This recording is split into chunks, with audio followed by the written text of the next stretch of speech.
Hey there, everyone. My name's Shadyy.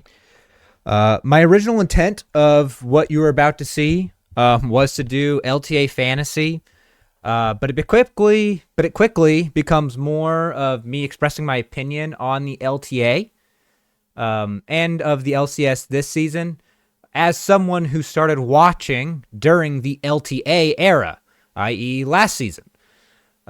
I feel like I have a different perspective than what I see online from people, and sometimes I just get really frustrated about what I see, and I feel the need to express myself. So expect to see more League of Legends content on this channel. And anyways, peace. I really want to talk about Pro League of Legends. LCS, LTA. At some point, probably on this channel, I'm just going to rant. Even if I'm ranting to nobody, because I just have to talk about it. I'm doing the LCS Fantasy.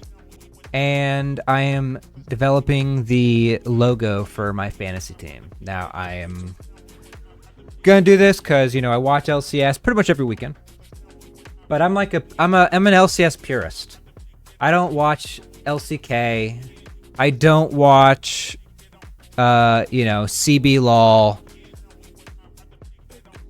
LEC, I don't really watch except for Los Ratones. I will watch their match occasionally. And maybe I'll watch some G2.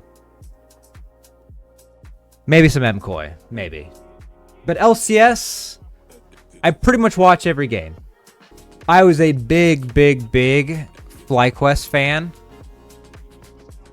last season in the LTA. And the LTA is really... I started watching probably the end of 2020. I think I watched 2024 Worlds.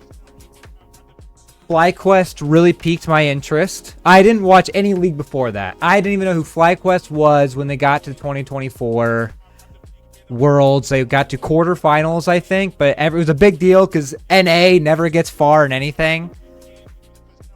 And so that was my jumping on point. I suck at League playing it. My highest rank I've gotten is like silver as an ADC. And I play Jinx only.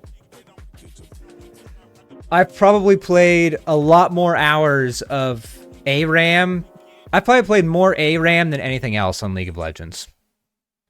But I do like watching competitive League. That's what got me interested in FlyQuest and I always thought League was like the esport that is the esport of esports in my mind. Because I was a Call of Duty guy. I watched competitive Call of Duty, and then, then I started watching competitive Halo, and I've watched competitive Overwatch. Everything I get into competitive everything. Doesn't kind of matter what it is. If I'm into the game, I will always find the competitive scene for that game. Because I just like people who are good. I just think it's cool to be so good at something. Okay. Anyways, this song I gotta change, dude. This is weird. Where was I?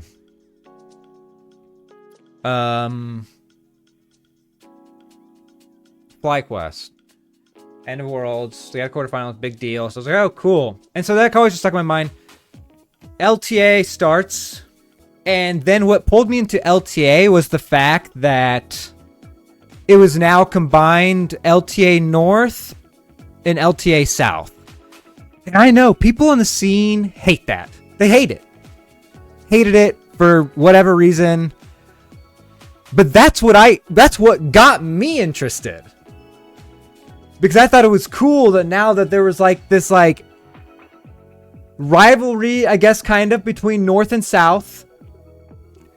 And I think people give South America not enough credits, to be honest with you. And so, I don't know. I don't know why I thought that, but I did. But I don't know anything about League. But that's what got me in. So, yeah, I thought that was cool. They always play against each other, you know. And then it also gave the chance of, like, LTA North, LTA South. Like, now they compete. I mean, I don't know. At least LTA South gets one spot in Worlds. Like, we want them to participate. But there's an opportunity for them to earn more spots. I think that's how it worked. I don't exactly remember the format, but that's how I remember the format in my head. Anyways, I thought it gave at least the LTA South a chance to compete against others. Like, we're always talking about how LTA North can never compete with Korea because we don't get to practice against Koreans. And then at the same time, we're letting LTA South... Dude, this music cannot stop when I'm talking. Anyways, I liked the LTA South being more involved. I feel like what happened to them, it sucks. And I think it was stupid because obviously when we looked at the end of this, I think I jumped in probably like in season 3 of the LTA. Maybe in season 2. I feel like I watched season 1. I'm just forgetting about it because it was so long ago. But like, I don't know. They talk about what happened in season 1 and I'm like, dude, I don't really remember this the same way. But for me, if I jumped in at season 3, which is possible, like I could just be like thinking I saw that beginning and I didn't, just because that's how involved I got or whatever. But FlyQuest was always super dominant. And remember, I'm like, this is my FlyQuest team. This is how NA actually made a name for themselves at Worlds. This was a big deal. And so, obviously, I am a big FlyQuest fan. I really want them to be successful in NA. And my ambition for them was for them to be the best team in the league. And if they were not, because they had to prove that they were so much better than their own league for us to think they have a shot at doing something at Worlds. And so that is the emotion I'm riding on. Is that FlyQuest is going to be the team that wins Worlds in 2025. And I was like, I want to be part of that. But they had to prove it in the regular season and then they did. They did prove it. That they were really that much better. 80-something% win rate. That's how like nerdy I got with this stuff, was like, I'm looking at percentages not that I'm looking at stats online. To be honest with you, I just listen to podcasts, and there's this one stats guy on YouTube who posts like, I mean, dude, he nerds out on it, but it is the best, most analytical analysis of the game. Like, it's something that you can't do on broadcast, I don't think. It's just like it doesn't punch enough, but it is so detailed and so well thought out what he has to say. But he's just like a small YouTuber. Anyway, so I'm watching him, or I found him later on, like, when Worlds was happening, I found him, because I was like, okay, FlyQuest has made it to Worlds. We have had the best season that NA has ever had, ever. To me. I don't know if that's factually true, but for me, it was true. This team is the best team that has ever, strictly based on win rate, was the best team that NA has ever seen. I don't know if that is true. There might have been something in 2001 or whatever, but 2010, 11, 12, 13, like it could have been, I don't know, but it doesn't matter. That is how I think of it. I wasn't looking up what was the best team back then, or all I knew is that this team and the few past 2 years or whatever was like the greatest that's ever been. Just based on stats and how far they went in Worlds. And then we start seeing interviews, and this is where I got a boner for Inspired. We started seeing interviews with Inspired, like his interviews, and I hope he never sees this because I don't want it to get in his head or anything, but his interviews are chef's kiss, the best interviews ever, because they are honest and they feel honest and genuine. That's what I really like about his interviews. And it's like he's trying to give a real answer. That's more, I think, what it is. Like, he tries to give a real answer. And I don't think he's flaming. And like everyone, and it became somewhat of a meme.